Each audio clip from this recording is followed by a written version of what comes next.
오늘 우리에게 주시는 하나님의 말씀은 히브리서 11장 23절로 26절까지의 말씀입니다.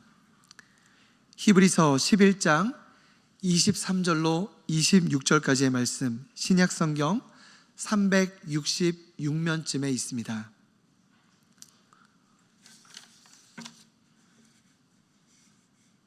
다 같이 한 목소리로 합독하시겠습니다. 믿음으로 모세가 났을 때 그 부모가 아름다운 아이임을 보고 석 달 동안 숨겨 왕의 명령을 무서워하지 아니하였으며, 믿음으로 모세는 장성하여 바로의 공주의 아들이라 칭함받기를 거절하고 도리어 하나님의 백성과 함께 고난받기를 잠시 죄악의 낙을 누리는 것보다 더 좋아하고 그리스도를 위하여 받는 수모를 애굽의 모든 보화보다 더 큰 재물로 여겼으니 이는 상주심을 바라봄이라. 아멘. 지난 월요일에는 성도는 무엇으로 사는가에 대한 말씀을 나누었습니다. 성도는 무엇으로 삽니까? 바로 믿음으로 삽니다.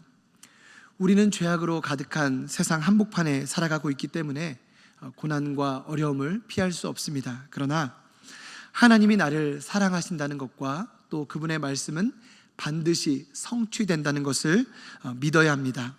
성도는 하나님을 의지하고 또 그 말씀을 의지하여 살아가는 존재입니다. 아브라함과 이삭과 야곱 그리고 요셉이 그러했습니다. 믿음으로 살아갔습니다. 그러나 그들이 잘나서가 아니라 하나님의 믿음으로, 하나님이 주신 믿음으로 살아간 것이라고 했습니다. 하나님은 연약하고 부족한 그들을 내버려 두지 않으셨고 끝까지 선한 길로 인도하셨기 때문에 그들이 믿음으로 살아갈 수 있었던 것입니다. 하나님은 좋으신 분이시고 또 영원히 찬양받기에 합당하신 분이십니다. 오늘 이 시간에는 믿음으로 산다는 것이 무엇인지 함께 나누길 원합니다. 본문에는 모세가 등장합니다. 요셉이 죽고 나서 오랜 세월이 흘렀습니다. 애굽 땅에는 요셉을 알지 못하는 새로운 왕이 들어서게 되었습니다. 성경을 연구하는 학자들에 따르면 이전의 왕조는 힉소스 왕조였습니다. 그들은 애굽 순수 혈통이 아니라 이방 족속이었기 때문에 이방 족속인 요셉을 총리로 등용하는 데 전혀 거리낌이 없었습니다. 그러나 새로운 왕조가 들어서면서 급격한 변화가 일어나게 됩니다. 히브리인들의 지위도 달라지게 되었습니다. 당시 고센 땅을 중심으로 급격하게 번성하고 있는 히브리 민족을 견제하기 시작했고, 그리하여서 애굽에 거주하고 있던 히브리 사람들은 핍박과 노역에 시달리게 됩니다. 그런데도 이들이 엄청나게 번성하자 애굽의 바로왕은 산파들을 시켜서 아이를 죽이게 합니다. 그러나 산파들은 하나님을 두려워해서 그 명령에 따를 수 없었습니다. 그러자 왕은 다시 한번 명령을 내리는데 아들을 낳으면 강물에 빠뜨려 죽이도록 했습니다. 자신이 낳은 아들을 자신의 손으로 강물에 빠뜨려 죽여야 하는 끔찍한 상황이 벌어지게 된 것입니다. 히브리서 기자는 모세가 태어났을 때 그 부모가 취한 믿음의 행위를 언급하고 있습니다. 23절에 믿음으로 모세가 났을 때에 그 부모가 아름다운 아이임을 보고 석 달 동안 숨겨 왕의 명령을 무서워하지 아니하였으며 했습니다. 모세의 부모는 왕의 명령을 무서워하지 않았다라고 했습니다. 아이를 강물에 던져서 죽게 하는 것이 하나님의 뜻이 아님을 알게 되었고 석 달 동안 숨겨서 길렀습니다. 이로 인해서 불이익을 당할 수도 있었고 또 형벌을 당할 수도 있었지만 두려워하지 않았다는 것입니다. 성경은 그렇게 할 수 있었던 이유가 그들이 아름다운 아이임을 보았기 때문이다 라고 말씀하고 있습니다.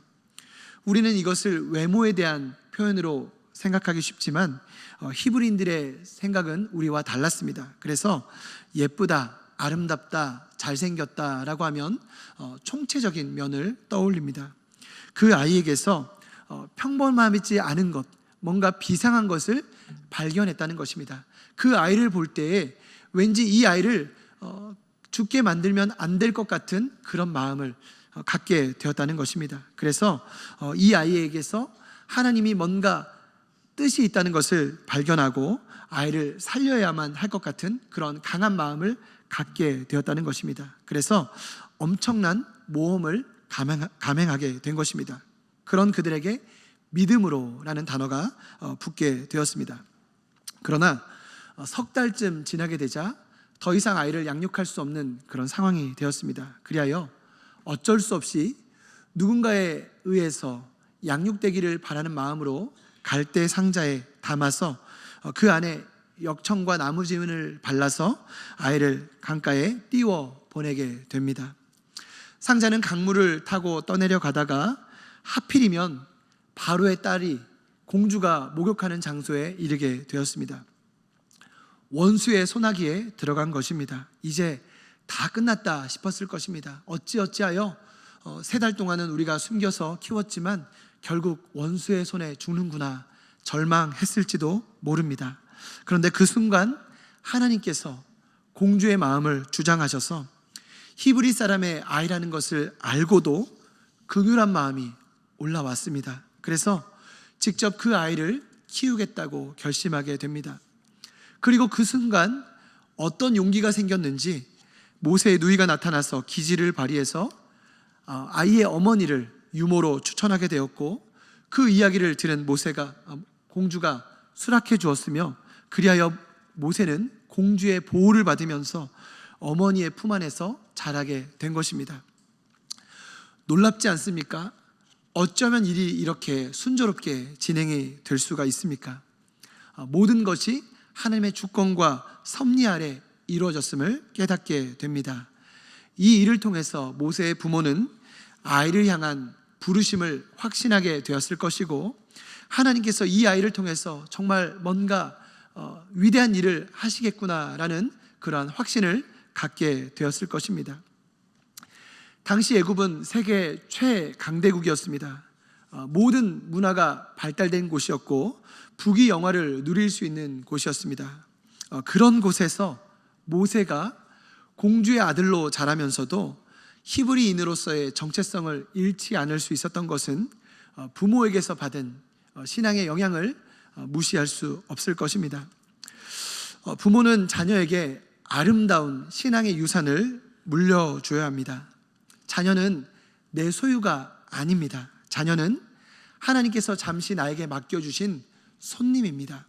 이 아이를 하나님의 마음으로 양육하고 하나님의 말씀을 가르쳐서 이 아이가 하나님의 사람으로 자랄 수 있도록 우리가 도와주어야 하는 것입니다. 그러나 안타깝게도 많은 부모들이 신앙적인 면에서 양보하는 것을 보게 됩니다. 그리고 스스로 선택하게 하는 것을 보게 됩니다. 좋은 대학에 보내기 위해서 많은 노력을 기울이지만 정말 자녀를 신앙적으로 바르게 양육하기 위해서 애쓰는 그런 모습들은 많이 부족한 것을 보면서 안타깝게 느낍니다. 자녀들에게 공부를 시키기 위해서 수십만 원, 수백만 원을 들이면서 과외를 시키지만 아이에게 성경을 가르치기 위해서 과외를 시켰다라는 얘기는 들어본 적이 별로 없습니다. 주중에 너무 바쁘니까, 학교에서 너무 열심히 공부하니까 주말에라도 좀 자라, 주말에라도 친구들 만나면서 스트레스 풀어라 라고 하면서 자녀들을 편하게 내버려 두는 것입니다. 또 수련회에 가야 되는데 방학 특강을 들어야 되니까 비싼 학원비를 냈으니까 학원에 가라 라고 하면서 자녀를 학원에 보내는 것입니다. 그렇게 자녀를 내버려 두고 신앙에 대해서 굳이 강요하지 않는다는 것입니다. 우선 대학에 들어가고 우선 직장에 잡고 나중에 신앙생활 하라고 그렇게 유예하는 것입니다. 그러나 이것은 소 잃고 외양간 고치는 것입니다. 별로 좋은 방법이 아닙니다. 우리의 다음 세대에게 삶의 목적이 무엇인지, 우선순위가 무엇인지를 분명히 가르쳐 주어야 합니다. 성도의 우선순위는 하나님입니다. 할렐루야. 하나님을 인정하고 그분을 삶의 우선순위로 모시고 그분의 도움을 힘입어 살아가는 것이 바로 크리스천입니다. 부모가 자녀에게 줄 수 있는 최고의 선물은 다른 것이 아니라 신앙을 물려주는 것입니다. 하나님이 나의 삶에 가장 귀한 분이고, 우리 집에 어려움이 있지만 그 모든 어려움을 하나님 안에서 해결할 수 있다는 것을 우리가 아이들에게 삶으로 보여주어야 하는 것입니다. 가정과 교회는 어느 때보다도 서로 협력해서 우리의 다음 세대를 믿음으로 세워가기 위해서 힘을 모아야 합니다. 사역자들에게 또 교사들에게도 힘을 실어주시기 바랍니다. 이를 위해서 관심을 가지고 기도해 주시는 저와 여러분들 되시기를 간절히 소원합니다. 24절로 26절에 믿음으로 모세는 장성하여 바로의 공주의 아들이라 칭함받기를 거절하고 도리어 하나님의 백성과 함께 고난받기를 잠시 죄악의 낙을 누리는 것보다 더 좋아하고 그리스도를 위하여 받는 수모를 애굽의 모든 보화보다 더 큰 재물로 여겼으니 이는 상주심을 바라봄이라 했습니다. 본문은 믿음으로 산다는 것이 무엇인지를 구체적으로 말씀하고 있습니다. 거절하고 더 좋아하고 상주심을 바라보았다에 주목하고 싶습니다. 먼저 믿음으로 사는 것은 바른 선택을 하는 것입니다. 모세는 공주의 아들이라 칭함받기를 거절했다라고 말씀하고 있고 하나님의 백성과 함께 고난받기를 잠시 죄악의 낙을 누리는 것보다 더 좋아했다라고 말씀하고 있습니다. 하나님은 인격적인 분이십니다. 그래서 억지로 강요하지 않으십니다. 우리에게 선택권을 주십니다. 그래서 우리의 선택권을 존중해 주십니다. 하나님은 지금도 우리에게 말씀하십니다. 생명과 복, 사망과 저주 가운데서 생명과 복을 선택하라고 하십니다. 그렇기 때문에 우리는 오늘도 선택해야 합니다. 시시각각 변하는 내 느낌과 감정을 선택할 것인가? 아니면 변함없으신 하나님과 그분의 말씀을 따를 것인가? 잠깐의 기쁨과 만족을 주는 세상을 따라갈 것인가? 아니면 우리를 영원한 행복으로 인도하시는 하나님을 따를 것인가를 선택해야 합니다. 모세는 믿음으로 바른 선택을 했고 하나님의 백성과 함께 고통받는 편을 택했습니다. 세상의 관점에서 보면 너무나도 어리석고 미련한 행동이 아닐 수 없습니다. 공주의 아들로 있다고 해서 그를 비난할 사람은 아무도 없었습니다. 그리고 그가 원해서 공주의 아들이 된 것도 아니고 하나님께서 특별히 그를 그렇게 부르신 것이었습니다.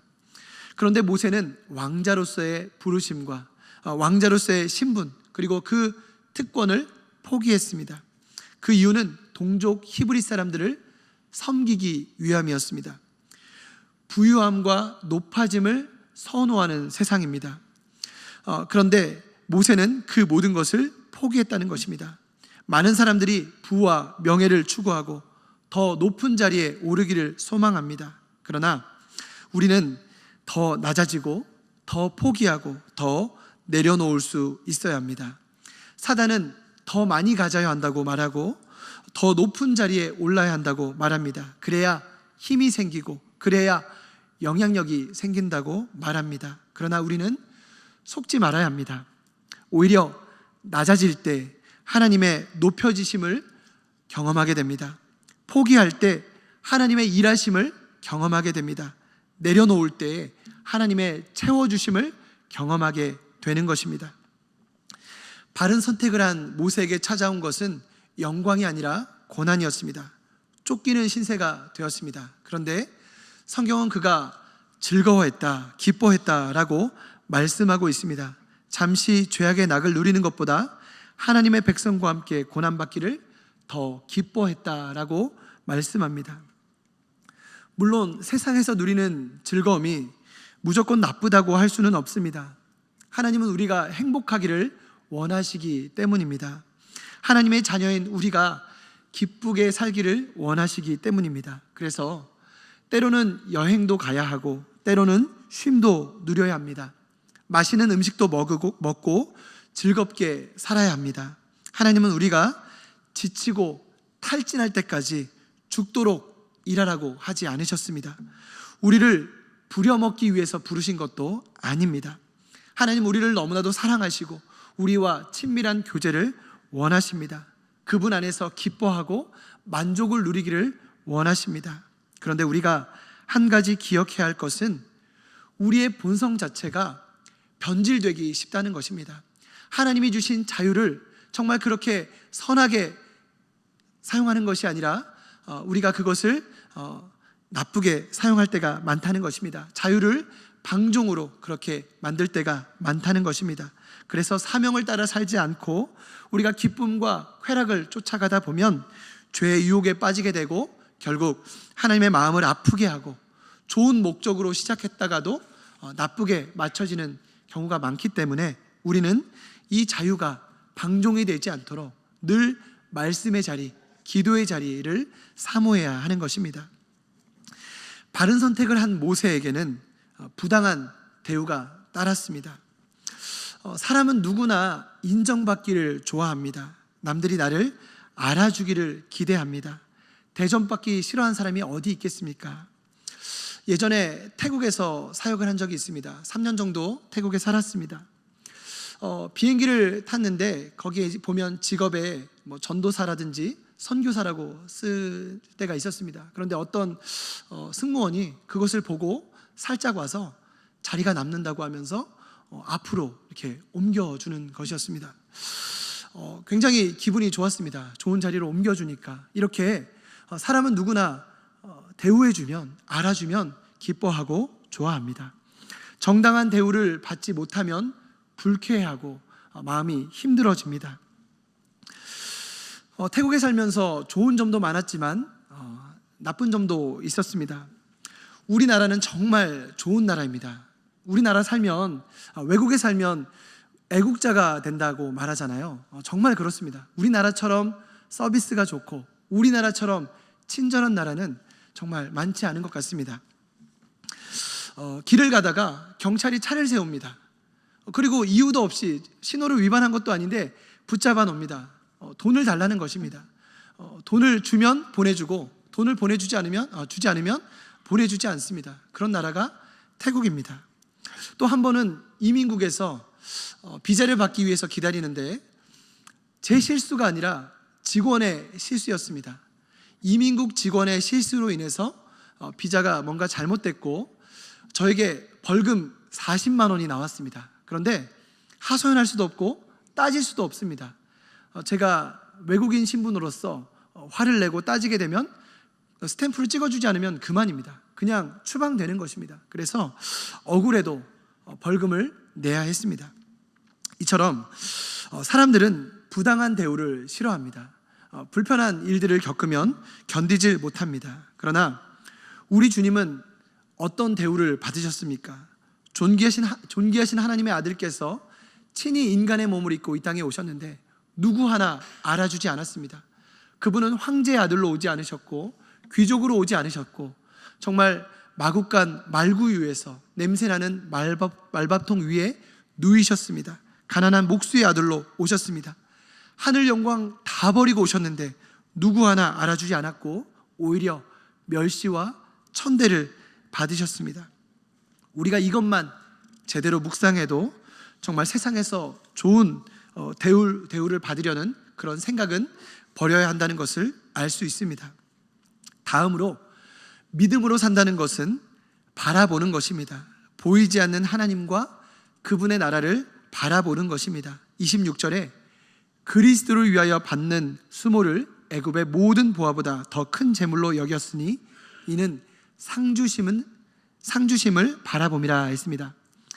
모세는 애굽의 모든 보화를 포기했습니다. 세상의 부유함과 안락함을 포기했습니다. 그리스도를 위하여 받는 수모를 애굽의 모든 보화보다 그 더 큰 재물로 여겼다라고 말씀하고 있습니다. 그 이유는 하나님의 상주심을 바라보았기 때문입니다.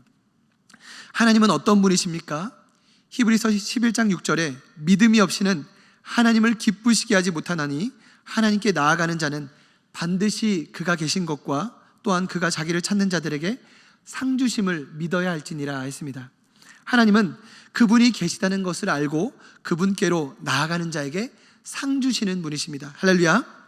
하나님의 실존을 인정하고 그분을 간절히 찾고 구하는 자에게 상 주시는 분이십니다. 오늘 아침에도 하나님이 살아계심을 믿고 그분 앞에 간절히 구하는 여러분들에게 하나님은 반드시 상 주실 줄 믿습니다. 할렐루야. 네, 우리가 신앙생활하다 보면 가끔 마음이 어려워질 때가 있습니다. 언제냐면 사람들이 나를 알아주지 않을 때입니다.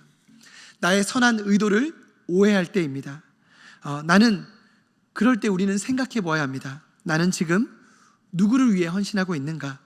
나의 섬김은 사람들에게 인정받기 위함인가? 아니면 하나님 사랑에 너무나도 감사해서 그 감사를 표현하기 위해서 하나님 앞에 드리는 것인가? 나의 봉사는 나를 드러내기 위함인가? 아니면 하나님의 영광을 위함인가? 우리가 다시 한번 생각하고 본질로 돌아가야 합니다. 높아지려는 마음을 버려야 합니다. 우리의 마음이 높아질 때마다 우리는 예수님의 낮아짐을 묵상해야 합니다. 성경은 말씀합니다. 너희 안에 이 마음을 품으라. 곧 그리스도 예수의 마음이니 그는 근본 하나님의 본체시나 하나님과 동등됨을 취할 것으로 여기지 아니하시고 오히려 자기를 비워 종의 형체를 가지사 사람들과 같이 되셨고 사람의 모양으로 나타나사 자기를 낮추시고 죽기까지 복종하셨으니 곧 십자가에 죽으심이라. 아멘. 우리 안에 그런 높아지려는 마음을 버려야 합니다. 때로 우리가 사람들에게 오해받을 수 있습니다. 저도 오해받을 때가 있어요. 목사님이 잘못하셨네요. 목사님 너무 교만하셔요. 그렇게 말 들을 수 있습니다. 그러나 그럴 때 우리가 얼굴을 붉히고 싸우는 것이 아니라 그냥 인정하면 됩니다. 맞아요. 집사님, 권사님, 제가 잘못했습니다. 제가 실수한 거예요. 저 부족한 사람입니다. 저 교만한 사람입니다. 그래서 기도가 필요하고 정말 권사님의, 집사님의 도움이 필요합니다. 도와주세요. 이렇게 마음을 낮추고 겸손하게 나아가면 다툴 일도 없고 분쟁이 생길 이유가 없는 것입니다. 우리 안에 그런 마음들을 내려놓고 주님을 묵상하면서 낮아질 때 하나님 기뻐하시고 교회는 든든히 세워질 수가 있는 것입니다. 오늘날 교회가 지탄받는 이유가 무엇입니까? 우리의 모습이 세상과 다르지 않기 때문입니다. 우리 역시도 세상 사람들처럼 더 많이 가지려 하고 더 높은 자리에 오르려 하고 더 좋은 대우를 받고자 하기 때문입니다. 그러나 우리는 더 많이 나누고 더 낮은 곳에 처하고 더 낮은 자세로 섬기는 자들이 되어야 합니다. 나를 위해 물질을 쌓아둘 것이 아니라 도움이 필요한 곳에 흘려보내고 남들이 가지 않는 곳에, 꺼리는 곳에 우리는 더 기쁜 모습으로 섬겨야 하는 것입니다. 세상은 나를 드러내는 곳에, 그리고 내가 드러나는 곳에 물질을 쓰고 싶어 합니다. 그러나 주님은 반대로 말씀하십니다. 오른손이 한 일을 왼손이 모르게 하라고 말씀하십니다. 표가 나지 않는 곳에, 드러나지 않는 곳에 물질을 흘려보내라고 하십니다. 사람들은 모를 수 있지만, 사람들은 우리의 수고 헌신을 몰라줄 수 있지만 하나님은 우리의 삶을 주목하고 계시고 우리의 모든 것을 알고 계십니다. 할렐루야. 억울하십니까? 마음이 어려우십니까? 그러나 주님은 우리가 주님 때문에 낮아진 것, 주님 때문에 포기한 것, 주님 때문에 내려놓은 것, 주님 때문에 아파한 것 다 기억하고 계십니다. 그리고 마지막 날에 하나도 빠짐없이 우리가 섭섭지 않게 풍성하게 채워주시고 갚아주실 줄 믿습니다. 할렐루야. 그 하나님을 믿기 때문에 오늘도 우리는 기뻐할 수 있는 것입니다. 말씀을 준비하면서 남미의 아우카 부족에게 복음을 전하러 갔다가 젊은 나이에 순교를 당한 짐 엘리엇 선교사가 떠올랐습니다. 그의 일기장에는 다음과 같은 글귀가 적혀 있었습니다. 영원한 것을 얻기 위하여 영원하지 않은 것을 버리는 사람은 결코 바보가 아니다. 그가 이러한 고백을 할 수 있었던 이유는 무엇입니까? 무엇이 정말 가치 있는지 알았기 때문입니다. 정말 무엇이 더 좋은 것인지를 확실히 알았기 때문입니다. 이 땅의 것보다 하나님이 주실 상급이, 하나님이 주실 칭찬이 훨씬 더 귀하고 훨씬 더 영광스러운 것임을 알았기 때문입니다. 성도는 마지못해서 순종하는 자들이 아닙니다. 억지로 내려놓는 자들이 아닙니다. 기쁜 마음으로 순종하고 즐거운 마음으로 내려놓는 사람들이 바로 성도이고 하나님의 백성입니다. 왜냐하면 하나님은 갚아주시는 분이시기 때문입니다. 주님을 위한 버림은 상실이 아님인 줄 믿으시기 바랍니다. 할렐루야. 믿음으로 산다는 것은 하나님을 신뢰하며 그분이 기뻐하는 선택을 하는 것입니다. 믿음으로 산다는 것은 그로 인해서 어려움을 당하더라도 하나님의 상주심을 바라보면서 맡겨진 사명을 묵묵히 감당해내는 것입니다. 받은 말씀을 기억하시면서 오늘도 힘들어도 어려워도 믿음으로 살아가는 저와 여러분들 되시기를 간절히 소원합니다. 우리 함께 주여 한번 외치고 받은 말씀 위해서 기도하며 나아가시겠습니다.